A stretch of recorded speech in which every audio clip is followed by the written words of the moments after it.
perform a child star and genuine will. Hear him sing, watch him dance, he'll put you under his spell. Behind the scenes, Uncle John or buddy time with his kids. Everybody around the world, tell what time it is. It's time to start tonight. With Rick. Jump back, kiss myself. It's time to start tonight. With Rick. With Rick. What time is it? With Rick. What time is it? With Rick. What time is it? So we just finished watching Nayak, and we were talking about it and said we were going to do an afterthought, and I said let's just pause and keep talking because this is what we should be saying when we first have the realizations when we're chatting. So where did we leave off? The deification. We left off at his first nightmare.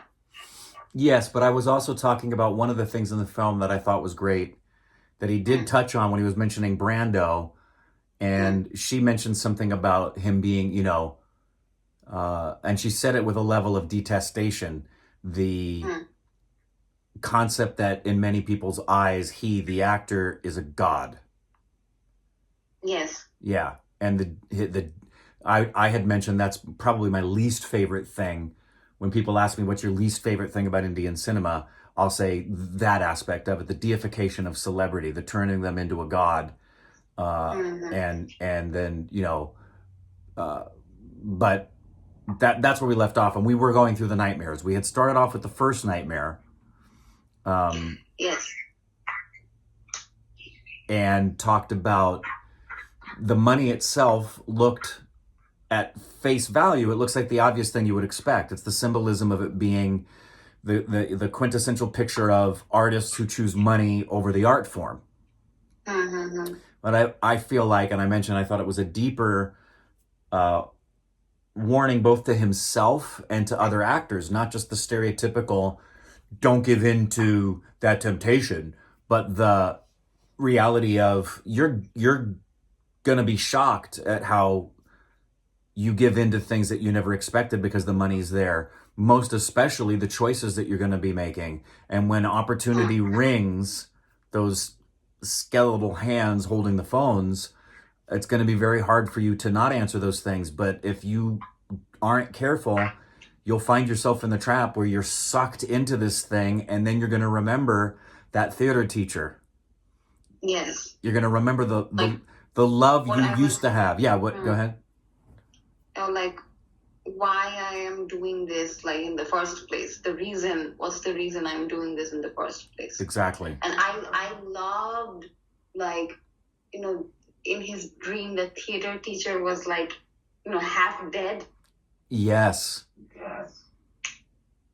And when I loved that. and he reached to him, but that wasn't going to save him. It had to be something that came from within inside of himself, which Yes. again speaks to the deeply personal aspect. I'm sure Corbin and I will get into it, but the deeply, I think this was a very personal project for Satyajit Ray. Yes, and so, like you were saying about the man with the pipe, like all of the characters in the train are phases of what Satyajit Ray went through throughout his life. Yeah. Young age, adulthood. Yep. And I think they also represented different thing. Like we've mentioned the metaphor of the fact that the train itself was this journey that he and everyone is on, life itself. And the journey an artist is on, especially the journey of an artist who is in the world of cinema, which was what he was in, and how it's a point of everybody needs a moment of reflection. And I think like the older man with the pipe who ran Spectrum, the advertising place, you could tell, we mentioned this earlier, you could tell that he was consistently disappointed, but disappointed in a way that was not disappointment in the girl, disappointment in himself, which I think bespoke where Satyajit Ray was in his life, where now he was a much older man when he made this film compared to when the Opoo trilogy started and he got his notoriety. and the recognition, both good and bad, of the fact that this man recognizes that what used to get girls to like him, whether it was his physical attractiveness or his power or his influence, none of that worked anymore. He could tell this girl was just not interested in any way, shape, or form. And what all men deal with, especially men in power like Satyajit Ray, and the moments of how many actresses, because this happened to our hero in the story, how many actresses came to Satyajit Ray wanting a break, and how many men in the industry, and this has been going on forever, how many men in the industry abuse their power. Right. So, okay. So, according to you, if this man, the man with the pipe, is the older version of Satyajit Ray, then who is Uttam Kumar, the actor? Was he like Satyajit Ray 10 years back or 15 years back? No, I think he was Satyajit Ray right now. In the moment as he was writing it, I think. In the moment. Yeah, I think the older gentleman with the pipe represented the knowledge of the fact that he's getting older, and it's inevitable. The inevitability of what's transpiring and what really matters. What are you going to place your value on? Are you going to place your value on the legacy you've left behind and the good you've done for people? Or are you going to be empty and recognize that the motivations you had most of your life were purely selfish? You wanted the notoriety of the young women. You wanted the fascination and the philandering with the young women. And the pros and cons of what goes on in his mind when he does that. I think it was very reflective of him. We mentioned before that she was his conscience. Conscience. Yeah. Like she says, like, yes, I am the conscience, be big. Yeah. So then is that old grandfather that who is always, like, I don't like drinking, is he the traditionalist mindset of Satyajit Ray or no? He's just a spectator. That's a great point. I don't know how much of it. I made the presumption, and it could be wrong of me to do. I made the presumption that was, in his mind, the very mindset that was calcifying and restricting of the advancement of artistry and the advancement of India. I don't know that it was so much an aspect of himself as it was the things that... Right. It was... I don't think he simplifies... I don't think like every single person on the train represented an aspect of Satyajit Ray. I think they represented some of them. For example, she was his conscience. The older man was the thoughts of getting old. And I think that maybe this guy... I think some of them were circumstances as well. I think the young girl with the fever was representative of a circumstance. And I think that man who was so legalistic and stuck and hateful toward things that represented the things, because Satyajit Ray was very progressive. Very progressive. Yeah. And I think that's what I think he represented. Do you? Yes, I agree. At first, because we were discussing about like if all the characters are just versions of him, I wanted to ask you that do you think that the grandfather is like a traditionalist aspect of Rai? And it very well could be, because I feel like this was very self-reflecting for himself, and it may have been the aspects of himself that he wants to look at and doesn't, like all of us do, and look at what are the parts of me that are legalistic? What are the parts of me that are calcifying, where I think I'm progressive, I think I'm forward thinking, but really I'm not, I'm bigoted. Yes. So this is a very, very naked, like, film, naked reflection, and him giving to his audience about like, look at my mind, like, look at who I am now. Yes. And what I have to say. Yes, I think for example, if the Opu trilogy, particularly the first one, if that was just somewhat autobiographical and about him being Bengali in Calcutta and if that was It was storytelling. it was storytelling from an I have a autobiographical. story to tell. Yeah, it was storytelling from an autobiographical point of view. This was much deeper than autobiography. This was introspective, psychological unraveling before your eyes. Yes, I feel the same way about Aguntuk. Like, we have to watch Aguntuk. What did you think of the second nightmare?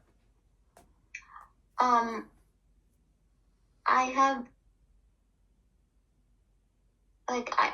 a bit confused about the second nightmare because I had total clarity with the first nightmare and his thoughts.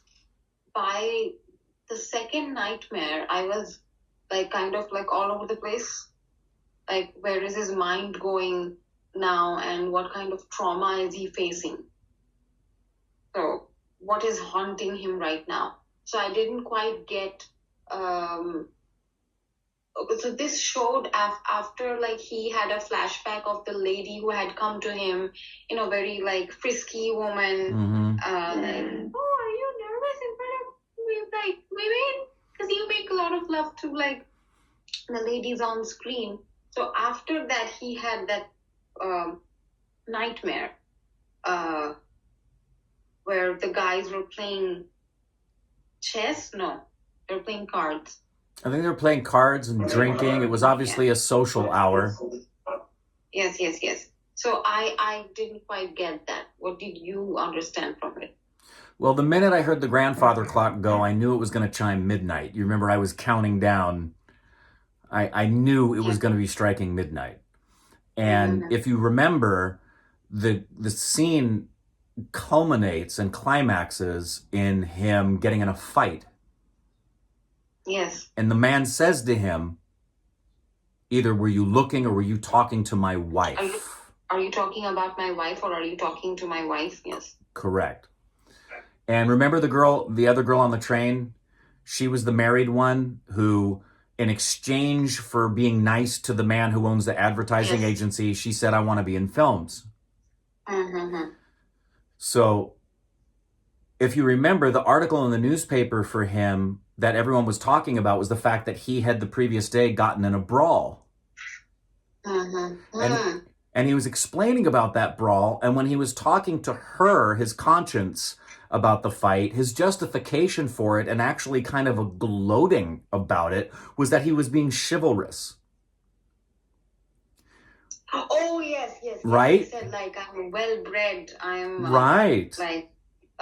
Polite. I'm being self-controlled. Exactly. But in the nightmare, it's another self-evaluation of, is that really self-control, or have you become so transformed by success and money and the trappings of this industry that's not about art? Have you become so entrapped by it that your entire system is missing the point that what really happened in that moment was the reverse? The husband was standing up for something chivalrous, and what happened was your ego was insulted. And you've come full circle to the point where you think protection of ego is actually something that's noble.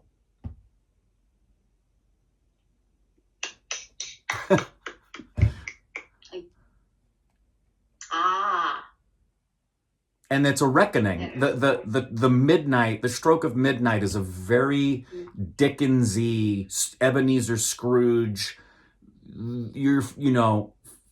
face the piper. This film had so much of symbolism. I'm so glad I watched this after 10 years because I didn't get any of the symbolisms back then. I was only like, oh wow, look at Uttam Kumar, he's so handsome, and look at Shomila. Right. And I loved I admired like the conversation. This was me 10 years ago. I loved the conversation between Shomila and Uttam Kumar. And then 10 years ago, I had this revelation like, oh wow, look at them. I loved how from this egoistic, arrogant character that Uttam Kumar held became a very humbling person after conversing with the editor. formula. But that was just, this was the single take I had 10 years ago. Right. Now this has a totally different meaning, and I'm finding so many symbolisms, and this film is like goes up way here, and I'm applauding at like Satyajit Ray's mind even more now. Oh, like, absolutely. Oh, I didn't know this had so many layers. It is. It had the dream sequences were brilliant.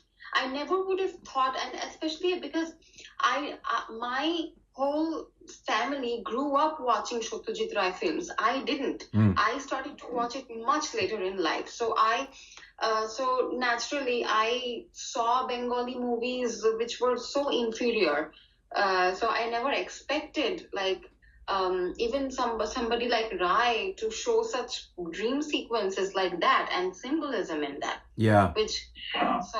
Yeah, it was very much. I mentioned this, and I'm sure I mentioned this in the review, and we talked about this multiple times.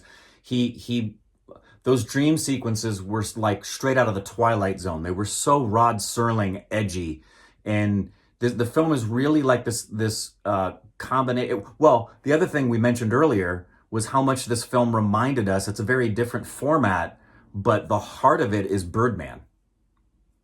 Yes. If anybody has watched Birdman, they will know. Yeah. At least till, like, I felt so till the first nightmare he had, like, this is so Birdman, because he was in this dilemma about, like, does real acting lie in theater or in making films? Yeah, exactly. That's the thing that happens for Michael Keaton's character. And the difference, though, is that Michael Keaton's character is older and has actually gotten to the place that this man is afraid of reaching. He's already been a box office success, and he's no longer a box office success. He's only remembered for this character Birdman that he played that made a lot of money, but the artist in him never got the notoriety, the respect he wanted to get, because deep down, that's what he always wanted to be. And that's the similarity for this character. It would not surprise me at all if Alejandro Iñárritu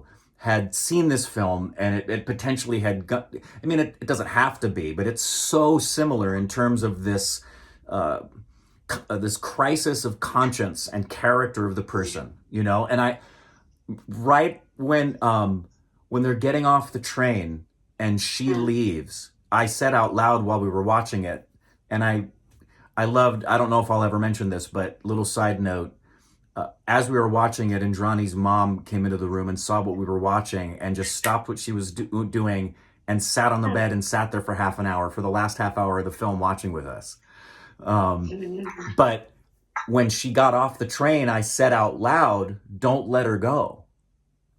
Don't leave out your conscience." Exactly. It was more than just the obvious two people falling in love with each other. It was, you've tapped into the rightness of your conscience, who's seeing things the way you used to see them. And that ending, you wonder, he left it unfinished. You don't know what's going to happen, but he made it very clear that, God bless you, as he gets off the train. And this is another thing that demonstrates how personal this film is for Satyajit Ray, because if you notice his choice of shot, when he's getting off the train at the very end, what is our POV? What's our point of view as the audience when he's getting off the train? He's showing us them, all of the fans about to greet him, and they're looking in camera at us in the eyes, putting us in his position and letting us know, this whole story I want to view, this has been my perspective, guys. This is what it's like for me. And when he gets off, he's showered and he's worshipped and he's talked to. And interestingly, he's wearing those glasses because the eyes are the window of the soul. And there's always this wall between the celebrity and the fans. And then over there is his conscience. No glasses. She never wore sunglasses. There was never any hiding, never any pretense. And she's there, with looks like is probably her father. And she puts her hands on his feet and she's having a warm conversation, and she's not stuck in the trappings of the stuff that he is in. And everything about that screams, wherever this journey is going to take you, you mustn't lose sight of your conscience. Yes. Very Birdman. Again, like I'm reminded of Birdman. Yeah, Satyajit Ray would have loved, I think, Birdman. Yes. And he was so unafraid to stand up and shout. That was another interesting point that I think was also another part of him.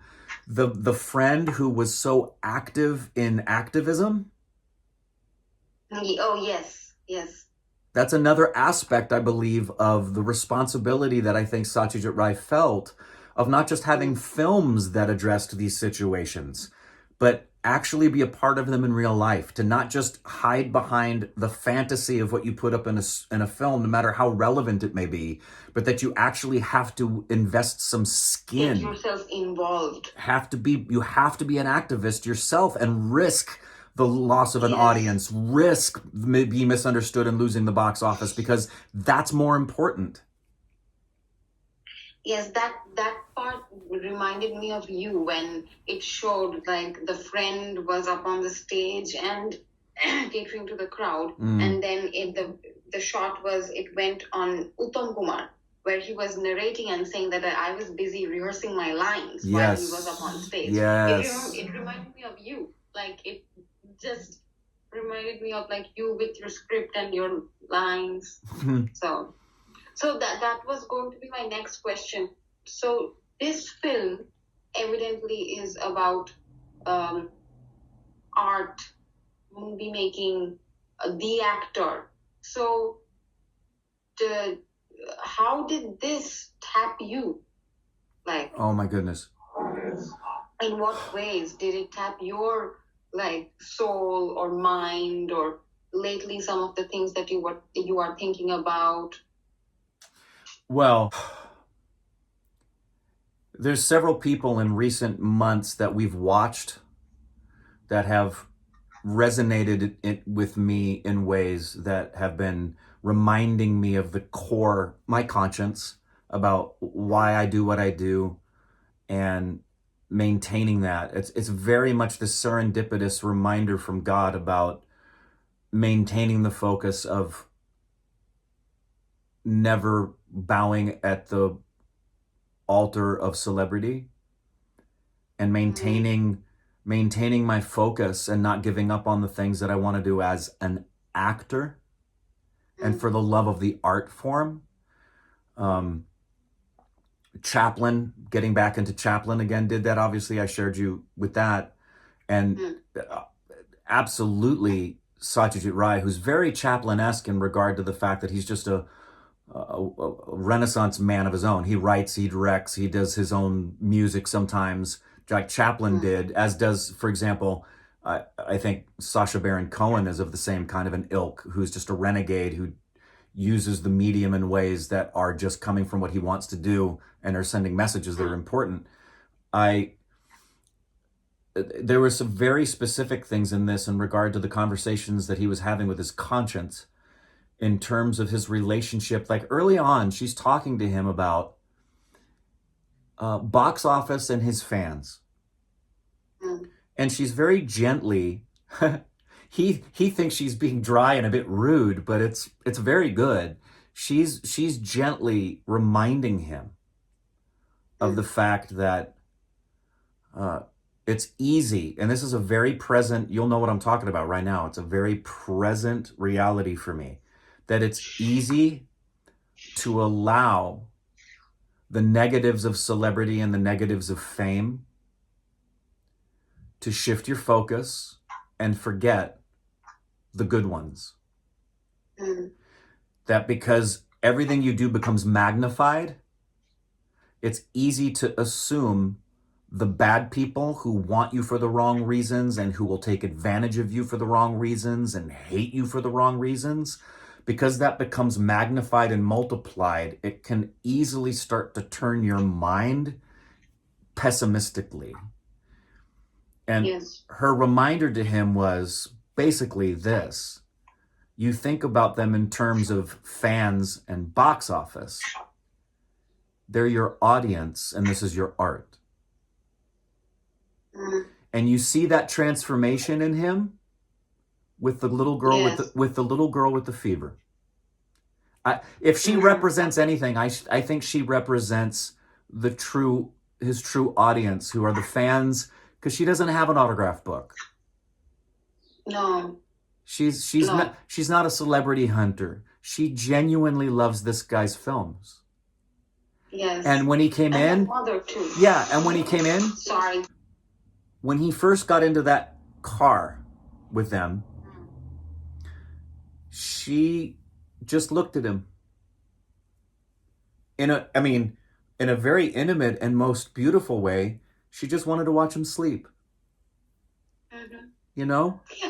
And when he was smoking and he was blowing the circles, she was just blowing the circles out into smoke again. Yeah, which was, and if you notice, he went from, when his conscience first walked up to him to ask for the autograph, he treated it like, oh, another autograph,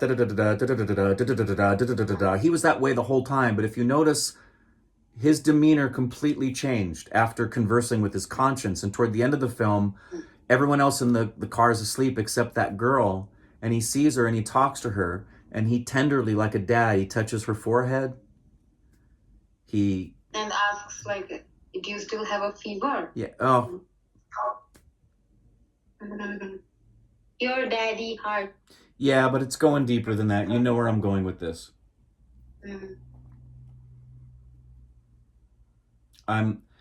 This has happened multiple times, and I just keep being brought back to this.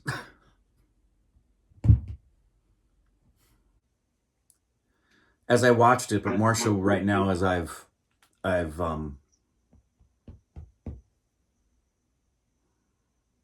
she really, for me, because you asked me what are the personal aspects for me in this film, like how it impacts me. She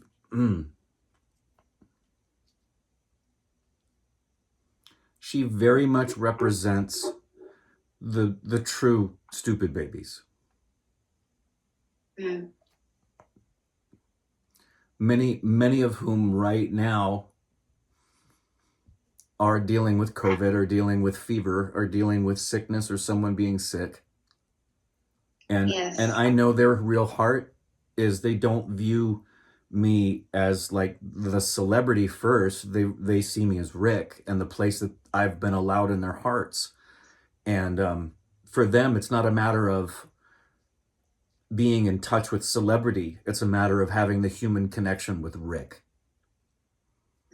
And I've been guilty many times, and currently this is one of them, where I have allowed the over magnification of the negativity that comes with the celebrity I was mentioning a minute ago. That over magnification can cause you to put on the sunglasses, pull down the blinds on the train, and keep yourself separated, understandably. But I'm reminded by the conscience of that film when she said, you're thinking of them in terms of, you've just put them all in this grouping of fans and box office instead of the audience that loves to watch the artistry, the ones that want to be connected to you. They're not interested in the glitz and the glamour, and the only reason they want an autograph is not because they have an autograph book. That's not what they're about. What they're about is making sure that they can maintain some type of personal connection with you that's different because you matter to them. Yeah.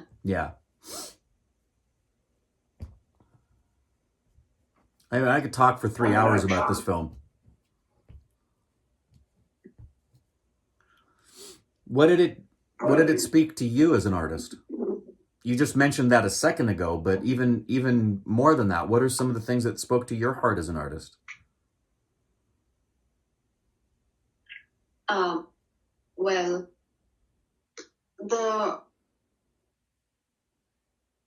the battle between the ego and the conscience that Satyajit Ray showed, that I can relate to that as of now, at this point in my life, because I I can totally relate where I do get attracted to like fame and money. Like I want to have like all the materialistic things, and I want to get like famous, but through art. But I do want to get famous. But then I'm like I have both of my feet on two boats. Like, what if I get drifted away? And the money is the only sparkling thing that I want, and I leave my art behind.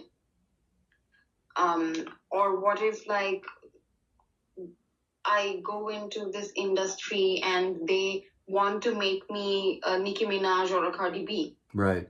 And since money will speak to me so much, what if I just succumb to it? Of course. And opportunity, not just the money, but just the opportunity, the hands with the phones calling. Here's an opportunity. Yes. And so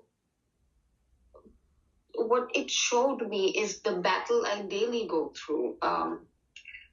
And this frustrating question I have inside me. Like, so if I am like authentic to my art, I am trying to be original, will I always lack fame? Will I always lack money? Will I always have to struggle? Does true artists, like, do they always struggle for bread and butter? It really mirrored this movie. It mirrored my own thoughts that I have, that I sometimes write like on my diary. It just mirrored my own thoughts. And it gave me kind of like a relief, like you're not alone. Like you're not the only artist that goes through these thoughts. Yes. Because I'm not going to name the dancer because I don't know if like somebody from the world will watch the video or not. But I'm constantly watching the dancers like who are technically perfect, who had like classical training. And I'm looking at the dancers who are very popular. So I'm constantly like in a battle, like what's the difference? Like, what should I do? Why are people watching this and not that? Why are people going to this and not that? So where should I go? So yes. So this film just mirrored my thoughts, to be honest. Yeah, and I think the answer that he gives, which is subtle, he's not a heavy-handed message giver, which is beautiful in a filmmaker. He gives you messages and then lets you determine the message overall for yourself. But I guarantee for him, the basic message of this film for the artist is, as you're traversing this journey as an artist and you come into these places on the tracks of life where you're going to face the money, the opportunity, the fame, the temptations, and every human being is susceptible to every single one of them. But what you need to do is you need to stick to that little spark of light and inspiration, your conscience, and ultimately why you started doing what you did in the first place is just for the love of the art form. What will always bring you back home and keep you safe is reminding yourself to consistently make the choices, not because it's a great opportunity or because it's going to be great box office or it's going to make you lots of money or it's a good career choice. It's the bottom line as an artist on this train. Is this what's moving me? I'm going to stick to that which moves me, which is coming from my heart as an artist. Yeah. Yeah. There's a reason the word art is in heart.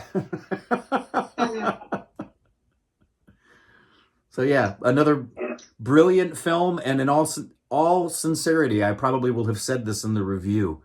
This is, of the Satyajit Ray films we've seen, as beautiful and wonderful and as important as the Opu trilogy is, this one is my favorite of his because this one to me is the most personal. Could you imagine like what it would have been like if your talking with Satyajit Ray about these stuff, I topics. I wouldn't want to say much. I just want to sit and listen.